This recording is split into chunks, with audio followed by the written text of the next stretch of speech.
All right, we're rolling. All right, hello everyone. Welcome to this video. Warfield Motor Repair, brought to you by No Money Productions. We are outside on this beautiful Wednesday afternoon. It is March 26th, 2025. I'm sat right next to my beautiful 2021 Kawasaki KX450. Picked this bike up on Sunday, which was the 19th, I think. Don't know. Anyway, picked this bike up last Sunday. Got it in a trade for the 2021 Kawasaki KX250. You know, I'll put a picture of it right here. Anyway, so basically in this video, we're gonna go over this bike, what led me to want to get this bike, and then just general things about it, facts of the bike, more things I'm going to cover in depth in this video rather than the short I posted the other day. Alright, now let's get started. So first are the facts. So this bike has a 499cc dual overhead cam, liquid cooled, single cylinder, 4-stroke. Yep, I said that right. It has a bore of 96 millimeters and a stroke of 62.1 millimeters. It is a 5-speed transmission, 5-speed transmission, and its final drive is a chain. It has a DFI with 44 millimeter clean, hope I said that right, throttle body. It has a wet multi-plate hydraulically actuated clutch. Engine management and ignition. It has a digital CDI with 3 coupler options. I didn't get the couplers on this bike when I received it from the guy, but it's easy fix. You just go on eBay. I mean, what, they're 10 bucks or so. I think it has the white one in it right now, which is, if I understand, it's the hard mode, which is more on terrain, not so much power mapping. So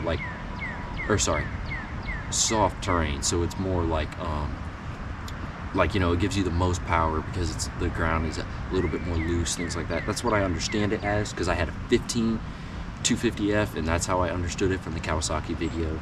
But we're gonna get into the other bikes that led up to this one later on.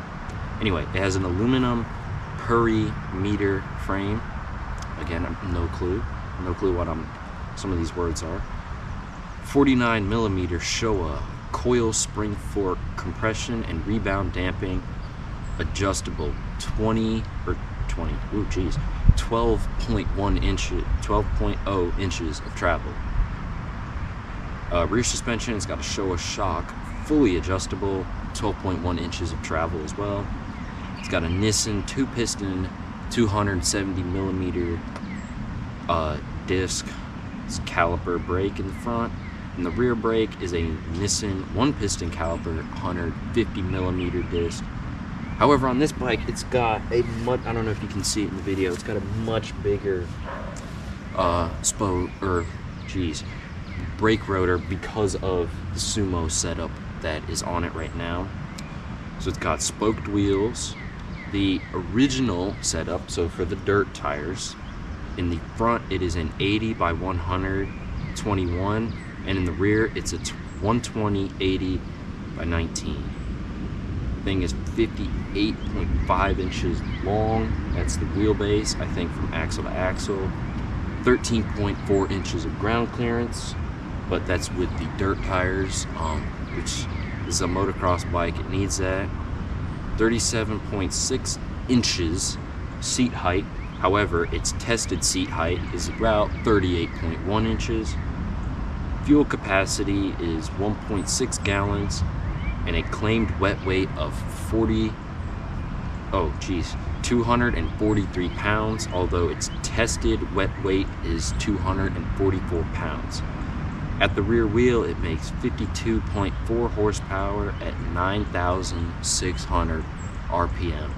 This bike screams and puts power to the ground.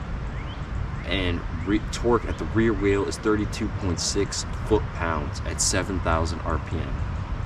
So, there are some facts on the bike. Now I'm gonna get in, now that I've covered facts, we're gonna cover the sort of the things that's on it right now. So it has, that's on the bright. So it's got these Sumo tires on them and Sumo brake caliper in the front. It's got Dunlop Q3 pluses on. These things grip incredibly. I took a small lap up the street with them when we got the bike. Ooh man, you lean over and it's smooth. It's not, you know, chattering from the knobbies, because it has no knobbies on these tires. These things are incredible for grip. I can only imagine what they're like on the track, the grip it provides.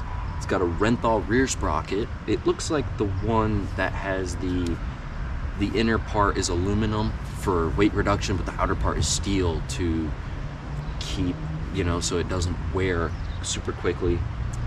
Let's see, Guts seat cover. It's got these rigid lights on them under the fenders too. I don't really like them, but I'm gonna keep them on because it's just, I'm gonna leave it like that for now. But I mean, they will come in handy for like Carolina Adventure World night rides. That's mostly where we ride. I've always wanted to try a night ride, but not without lights, so we have a chance now. I mentioned the Guts seat cover. It's got these Hammerhead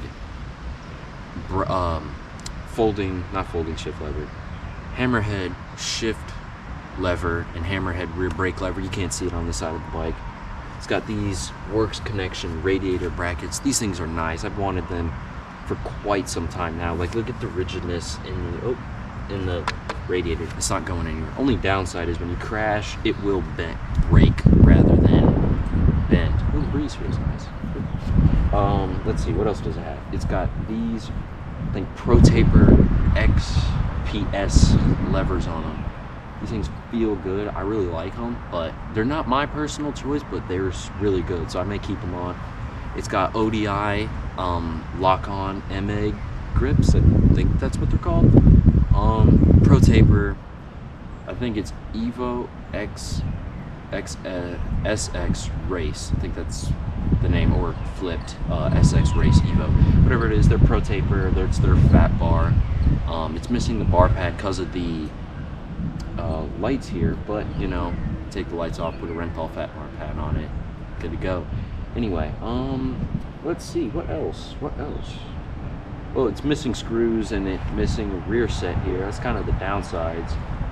Hole in the stator cover there. I covered that in the last short I uploaded, so there was that. Yeah, I think that's all on the bike for now. We actually did get some parts arrived from Rocky Mountain ATVMC. Go check them out. They're not sponsored though. You can hit us up though. Like they're Works Connection covers. So instead of these, or engine plugs, instead of those engine plugs, which require either a really fat screwdriver or a special tool that you can buy from Kawasaki for about 20 bucks, which is really nonsense. Those things, I noticed people absolutely rip them apart. Not so much these ones on the engine cover side, but more the oil fill cover. That thing gets abuse. It gets abuse from vice grips and wrong screwdrivers, everything in between. So we ordered up a set of those because they're so much better. Yamaha does it right from the factory by putting an Allen, make it for an Allen wrench. So much better. I mean, if you somehow strip that out, you're just a meathead with the tools. So yeah, we got those because it's easy to strip those out even when you're being careful and cautious. I've done it a few times, but with those Allen key ones, if you're taking your time, you'll be fine. So got a set of those, and then the plug on the other side, which just takes a basic, I think 14 millimeter wrench. So those are some of the upgrades, plus maintenance things, air filter cap, so that when you wash the bike, you don't have to. Normally I put tape over the cover, but I mean, I just hate messing up the plastic here. So we're gonna get proper tools, because then you can clean the actual air box a lot better. So, and now we're gonna go into more of the detail of how we acquired this bike. So basically, how's it going? Is Dad over there behind the camera. Anyway, so we acquired this bike in a trade, straight up, apparently, surprisingly, for a 2021 Kawasaki KX450. I'll just put that up on screen right here. that was the bike I had and rode. Traded. Came in a trade for a 22 Honda CRF 150R. That bike was to help my brother out, get him riding, but I didn't like the bike, he didn't like the bike, so we got rid of it. I'll put that up on screen here as well. That also came in a trade from a 2019 Suzuki RMZ 450, up on screen. Anyway, that was a beautiful bike. I don't know why I got rid of it. A lot of people dog on Suzuki, but that was, ooh, man, hard to describe that bike. That was such a good bike. I really enjoyed it. I mean, it was a good bike.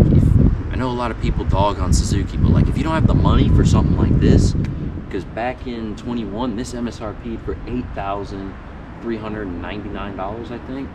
They're over $9,000 now, so Suzuki's the way to go if you want a cheap 450, that kind of thing, especially brand new. In the used market, I mean, you can just get whatever under $6,000 as long as it's not brand new. But anyway, that's Suzuki. And then finally, starting at the beginning, that Suzuki came in a trade from a 2015 Kawasaki KX450. So we're going to start there. That's where I started in the motocross world, was that 2015 KX450. Beautiful bike. I loved it. It was my first motocross bike, so it got me introduced to this kind of power, this kind of maintenance, you know, all the things that come with a motocross bike, the suspension, you know, the height, because my very first bike was a 2022 Kawasaki KLX 140 RL. We got that bike May 26th. I remember the date exactly. It was the 26th or the 27th. And we bought that brand new at Team Charlotte Motorsports. I'll put their website right here. Brand new at Team Charlotte Motorsports. I love those guys down there. It's almost like second family for us. We always go down and chat with, you know, people behind the service desk. Sorry, I forgot y'all's names. And T, who works at who's now moved to the Euro side, so T's Eurocycles, it's right across the street. They merged. He's the one I remember because back when they were Matthews Fun Machines, we were down there a lot. So, yeah, so that was kind of emotional with that bike though, because we bought it brand new. It was my first bike, first real bike I ever rode aside from mini bikes. And I mean, I just remember having a blast on it, doing everything with it. I put 200 hours on that bike in 2 years or so. I rode that thing as much as I could in the yard here, out CA-Dub, Carolina Adventure World, Enery State Park. I think I took it there 2 or 3 times. So we got that bike in 2022, and I was able to learn and grow on that. And by the end of 2023, like the back half of that riding season, I had outgrown the power on that thing. I outgrown the suspension, the architecture of it. Like I kind of, you know, I wanted something a little bit bigger, more power. And I was like riding that thing like as you should ride a motocross bike. And I was like, I don't want to break this thing. So I made the decision, and talking with my dad, I was like, you know what? I was asking, it's like, you know, think we should sell this? And he was like, well, it's like, if you feel you've grown, it's like, we can get rid of it. Listed it up on Facebook Marketplace, and had no one really interested. And this is more the emotional part with the bike is, then I found some guy was asking to buy it, $3,000. That's kind of what we were going to let it go for. We were trying to get I think $3,500, because it was still a really good bike. We bought it for just shy of $4,000, and I saw a lot of bikes that were listed about the same, and ours was in really good condition. Like oil change in the book was every 50 hours. We did it every 45 or so. I was that tight on the maintenance, because these little mini bikes you get, I did nothing. No chain maintenance, no oil changes, no nothing. I just rode the thing. I put gas in it and went. But this bike, I was like, I'm gonna keep it. I want to preserve it as much as possible, but not keep it, but like preserve its life, preserve it as much as possible. Because it's not like one of these bikes where, you know, you just ride it and something's gonna break, or you're gonna have to replace it regardless, you know. On those bikes, if you replace a piston, you did something wrong, or you lack of maintenance, something broke on the bike, causing that to happen. It was more failure. I mean, it could be wear, but you need tons and tons of hours on those bikes before you think of that. I mean, this, at the end of 2025 here, I'm gonna be doing a top end, I'm sure. So, I mean, that's just expected with these motocross bikes. But anyway, back to the point. So, and then I just remember meeting up with the guy. He was super chill. He had a 140 and he was just getting to riding again, you know, or getting back to doing some riding. He was fairly young. He was like 20 something. He wasn't that old, but he asked for a test ride. And I remember Dad and I were looking at each other. We're like, we don't want to do this, but we were in a sketchy area and there were too many things that were that didn't align. And you know, he went for his test ride and he rode off with the bike. And I remember as soon as he started off slow and as soon as he cracked the throttle on that thing, it was going up the gears, I knew that was the last time I'd see that bike. So that was very devastating. Yeah, that was my first bike, so definitely very sad though. But yeah, things happen for a reason. I mean, God has a plan, as I always say. He's got a plan for this stuff, so I think it was maybe for the greater good that it was stolen, because that previous day we sold my dad's Yamaha R6 2000. I'll put a picture up on screen here. I wanted to keep that bike. Like he wanted to get rid of it. I'm like, please, you got to keep it until I get my license. Like I was like, I would love to have this bike as, you know, a bike that I get to ride and whatnot, because I've been around that bike for so long. And it was like his 2007 Softail Deuce. Put a picture up on screen right here. But I was like, please don't get rid of it. It's like that's a bike I want to try and ride someday. You know, it's like something I get to ride on, you know, following your footsteps, pretty much exactly. But yeah, so, but the 140, it's like once that went, I was gutted. But the R6, so this was a crazy week actually. This was the last week in January. So the R6 sold. We sold that for $4,000. Greatest sale ever, I'm gonna be honest. We listed it one night, you know, for $4,500 or best offer. My dad's like, no one's gonna buy it for that much. It's like, he's like, it's not worth it. It's a 2000, it's carbureted, you know, it has telescopic forks. He's like, no one's gonna want this. I kid you not, some kid that later that night, he was at 4,000 cash. He's like, will you take that? And we were like, no, because we didn't think it would even sell for much over 3,000. We thought 3,000 was a stretch. Ended up selling that for 4,000, and that's how we were going to start bike flipping, was through that money. He said, you sell that bike, you take whatever you sell it for, you take that money, you buy another project, and that's what we were going to do. So then we sold I was planning we were going to sell the 140, so then we have $4,000 to start bike flipping, and then I have $3,000 to buy myself a bike, which I was going to buy 2 cheap project bikes and figure out which one I like best, or keep them and sell them, things like that. You know, capitalize on the opportunity I had to make a little bit more money, you know, selling that bike. But the 140 was stolen. So, and then we already had lined up a project deal to buy 2015 KX450. I'll put the picture of us right here, of us going to buy it. That was a good day. That was a nice gentleness to the week. That was a really good, but the guy we were buying it from, he was having a kid and he had to get rid of it, you know, different things in life. So, you know, he was moving on and it was wrecked. So, I mean, it was all cosmetic. Like, he cranked it up when we were there and it sounded good. There was nothing wrong with it mechanically. It was just cosmetically, it wasn't great. So the problem is now I didn't have a bike to ride. So I ended up keeping that bike to ride. And me and my dad, we decided, we were like, do we sell it? You know, do I just bounce back and forth, or do I take a break on riding for now, whatever? And we just kept the bike. And we still had some money left over from the R6, and we bought another project bike. We'll go into that in another video, but I'll put a snippet right here of that bike.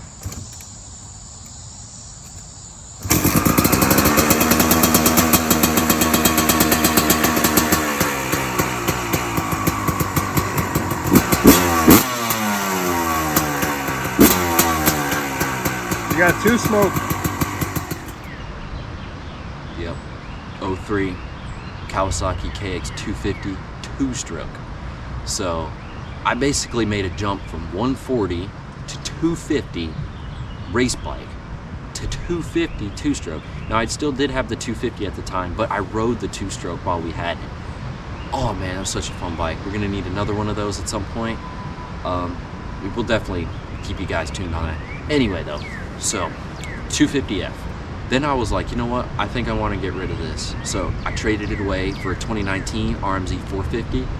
That was such a good bike. I feel like an idiot for getting rid of it because that was, everyone dogs Suzuki. Not everyone, but a lot of people dog on Suzuki, but that was a beautiful bike.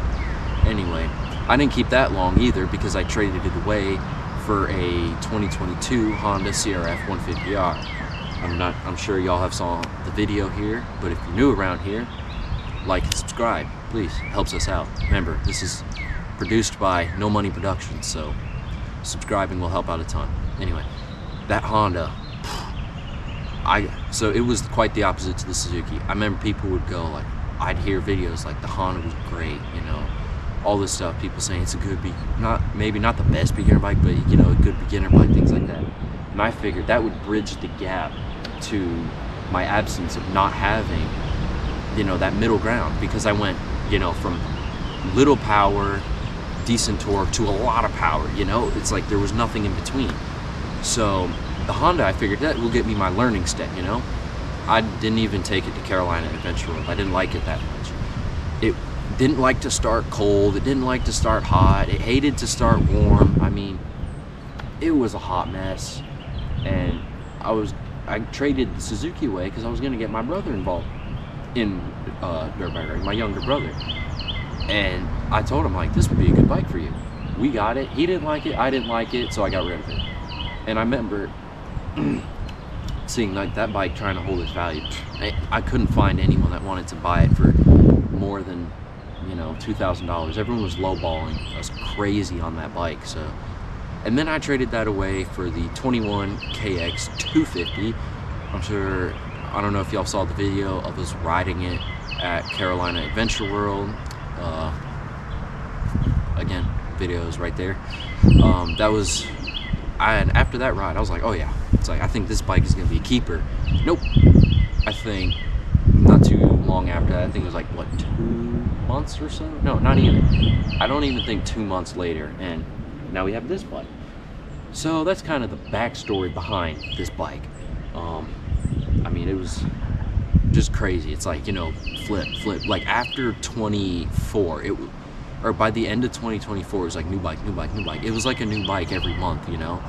It's like each month has a theme, and that theme is getting another bike. So I'm definitely gonna keep this bike a lot longer because I have so many plans for it now, because I've spent more time looking at parts than I have trying to find replacements for it. So that's definitely a good sign. Plus we have the service manual, because we had a 2019 KX450 as a flip on screen.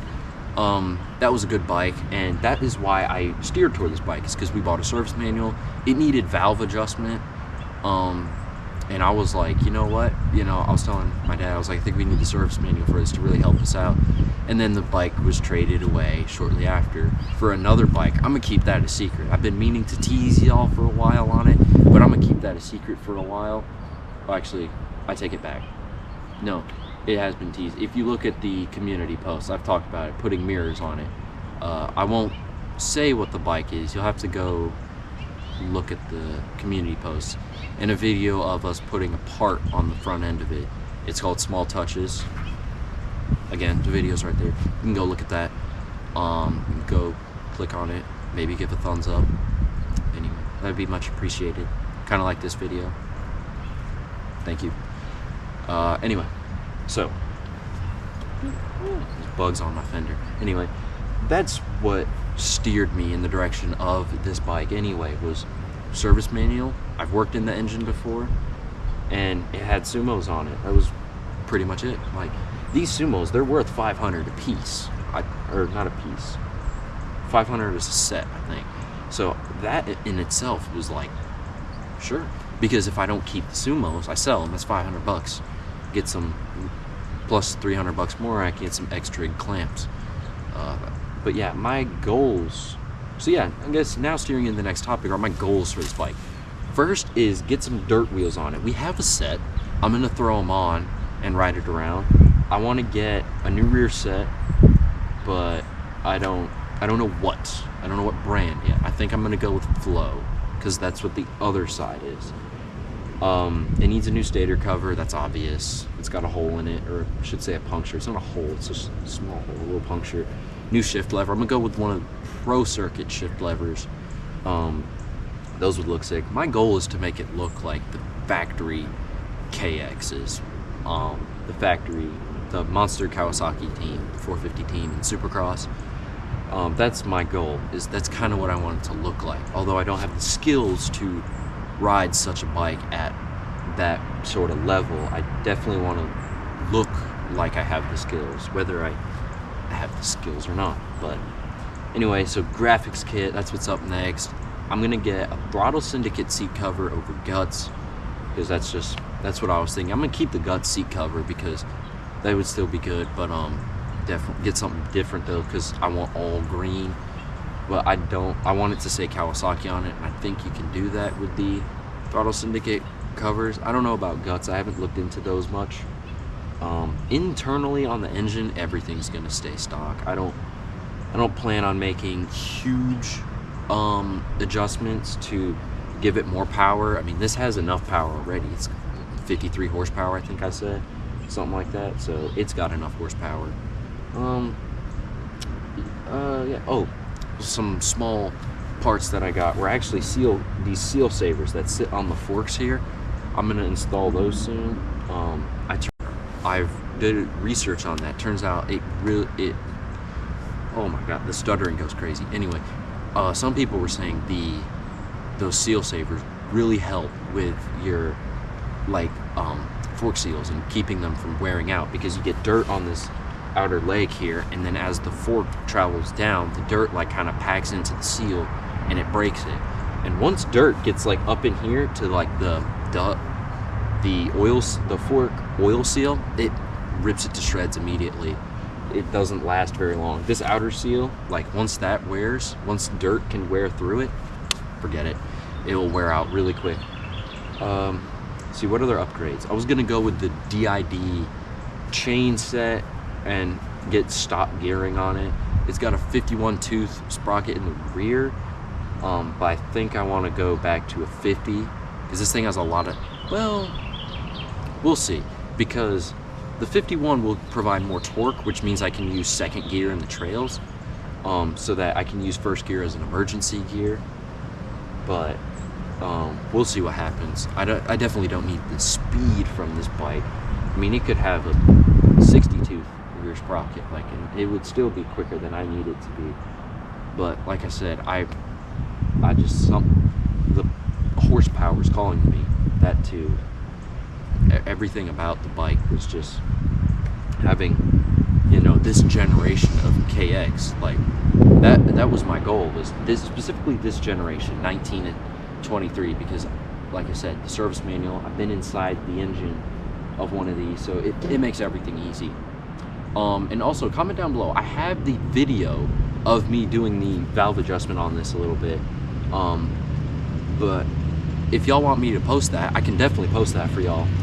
If y'all want, if y'all are interested, it's about 30 minutes long, but if y'all care, just throwing that out there. So yeah, comment down below if y'all want to see that video. I've got that, if y'all want to see. But on this video, yeah, that's pretty much it.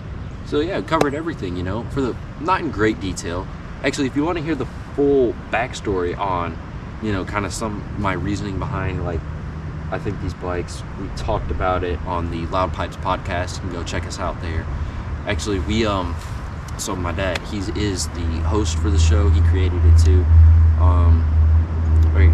Creator, but founder, one of the founders of the show, I guess you could say. But and I'm a guest here and there. I kind of disagree with being a guest, but I'm not on the show as consistent very often to be a host. But anyway, you can go check that episode out right here. Throw that up on screen. I think it was Loud Pipes episode 209, if I got it right. I don't know. You'll see it on screen here. That was the episode we were on with Alan and Sully. You know, Alan, you know, the Fireman 1028. Go check out his channel too, right there. And Sully, the rocket surgeon. We were on with them for a podcast. We were talking about, you know, our transition to dirt riding. And then I talked a little bit more about actually the 140 being stolen. And then I think also, yeah, the 250F still had at the time. But then we're going to have a podcast out, another podcast with all of us. So my dad, me, Alan, and Sully, we're going to get together and we're going to, you know, record about our 2024 riding, all the riding we did.